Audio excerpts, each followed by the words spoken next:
বেশ খানিকটা জীবন গড়িয়ে গেছে আমাদের প্রত্যেকেরই, কিন্তু বন্ধুত্বের অমোঘ টানটা তিত্তির করে বয়ে চলেছে সেই আগাগোড়ায়।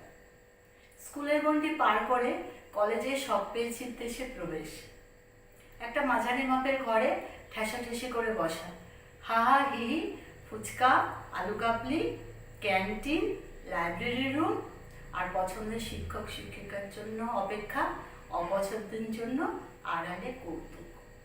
এই সব কিছু নিয়েই ছিল একটা বর্ণাঢ্য কবিতা। কিন্তু সময় কারো বাধ্য নয়, আমাদের উপর দিয়েও সে গড়িয়ে গেল অলক্ষ্যে।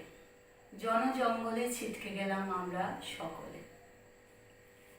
আজ বহু বছর পরে ফেসবুকের দৌলতে আবার আমরা খুঁজে পেলাম প্রাণাধিক সেই সব বন্ধুদের।